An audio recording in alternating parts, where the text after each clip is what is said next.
5 ওয়াক্ত নামাজের পরে যদি কেউ একবার আয়াতুল কুরসি পড়ে, নবীজি বলেন সে মৃত্যুবরণ করতেছে না, এই জন্য জান্নাতে ঢুকতেছে না।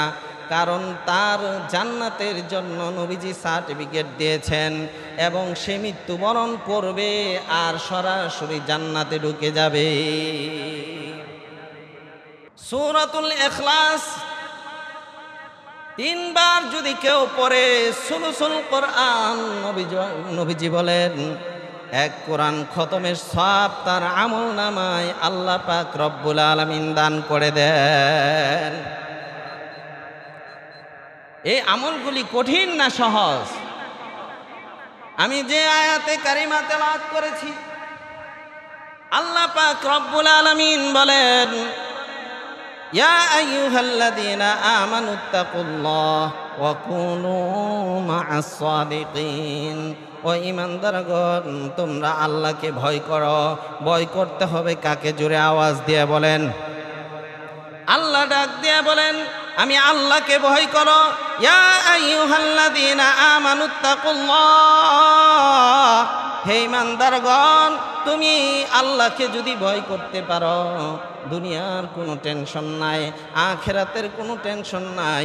অন্য আয়াতের মধ্যে আল্লাহ ডাক দিয়ে বলেন ইন্নাল্লাযীনা ক্বালু রাব্বুনাল্লাহ, আল্লাহু আকবার। আল্লাহ ডাক দিয়ে বলেন যারা তাদের মালিক রবকে বানাইলো, যারা তাদের মালিক গার্জিয়ান আল্লাহকে বানাইলো এবং এটার উপর অটুট থাকে, আমার আল্লাহ ডাক দিয়ে বলেন তাদের পিছনেও কোনো চিন্তা নাই, ভবিষ্যতেও কোনো চিন্তা নাই এবং দুনিয়াতেও চিন্তা নাই, আখিরাতেও চিন্তা নাই। আমার আল্লাহ ডাক দিয়ে বলেন তাদের জন্য আমার তৈরি জান্নাত অবধারিত হয়েছে। সুবহানাল্লাহ। শুধু তাই নয়, ফেরেশতারা ঘোষণা করে ওয়ালাকুম ফিহা মা তাশতাহি আনফুসুকুম ওয়ালাকুম ফিহা মা তাদউন। আল্লাহু আকবার। আল্লাহ ডাক দিয়া বলেন যেমন জান্নাত দান করব আমি আল্লাহ পাক রব্বুল আলামিন, এমন নিয়ামতের জান্নাত দেব যেই জান্নাতের মধ্যে কোনো কিছুর কমতি হবে না, যেই জান্নাতের মধ্যে যখন যেটা চাবে আমি আল্লাহ পাক রব্বুল আলামিন তখন তাকে সেটাই দান করব। সুবহানাল্লাহ। আল্লাহ ডাক দিয়ে বলেন ও দুনিয়ার মুসলমান ইমানদার, শুনিয়া রাখো, আমি আল্লাহকে যদি ভয় করতে পারো আর ইমানদারদের সঙ্গী হইতে পারো, ভালো মানুষের সাথে বন্ধুত্ব করো, ভালো মানুষের সাথে সম্পর্ক করো। আমাদের সমাজের মধ্যে দেখা যায় যারা ভালো মানুষ ইমানদার তাদের সাথে সবার সম্পর্ক থাকে না। আল্লাহর কসম করে বলি, আপনি যদি ভালো মানুষের সাথে সম্পর্ক করতে পারেন, আমার আল্লাহ পাক রব্বুল আলামিন পরকালে এই উসিলায় আপনাকে জান্নাত দান করবেন। কারণ কোরআনের মধ্যে আল্লাহ পাক রব্বুল আলামিন ডাক দিয়া বলেন ইয়া আইয়ুহাল্লাযীনা আমানু ওয়াবতাগু ইলাইহিল ওয়াসিলা। আমার আল্লাহ ইমানদারদেরকে ডাক দিয়া বলেন ও ইমানদারের দলেরা শুনিয়া রাখো, আমি আল্লাহ পাক রব্বুল আলামিন ঘোষণা করলাম তোমাকে আমি আল্লাহ পাক রব্বুল আলামিন হাসরের ময়দানে বিভিন্ন উসিলা তালাশ করব। যখন দেখব আমি আল্লাহ পাক রব্বুল আলামিন এই বিষয়ে যখন তালাশ করব, দেখব তুমি ইমানদারের সাথে তোমার সম্পর্ক ছিল, আলেমের সাথে সম্পর্ক ছিল, নেককারের সাথে তোমার সম্পর্ক ছিল, মসজিদওয়ালার সাথে তোমার সম্পর্ক ছিল, 5 ওয়াক্ত নামাজীর সাথে তোমার সম্পর্ক ছিল। এই উসিলায় তোমাকে আমি আল্লাহ পাক রব্বুল আলামিন জান্নাত দান করব। এই জন্য নেককারের সাথে সম্পর্ক রাখার দরকার আছে না নাই? নামাজি ব্যক্তি গরিব তার সাথে সম্পর্ক রাখবেন, নামাজি ব্যক্তি ধনী তার সাথে সম্পর্ক রাখবেন। যার ঈমান আছে, যার আলেমের প্রতি ভালোবাসা আছে, আল্লাহর কসম করে বলি এই হাদিস থেকে বোঝা যায় আল্লাহ কোনো না কোনো সময় এই উসিলায় তাকে মাফ করে দিবেন। সুবহানাল্লাহ। আল্লাহ ডাক দিয়ে বলেন ও দুনিয়ার মুসলমান ইমানদার, দুনিয়ার আগুনের একটা প্রভাব আছে না নাই? দুনিয়ার একটা বাতাসের প্রভাব আছে না নাই?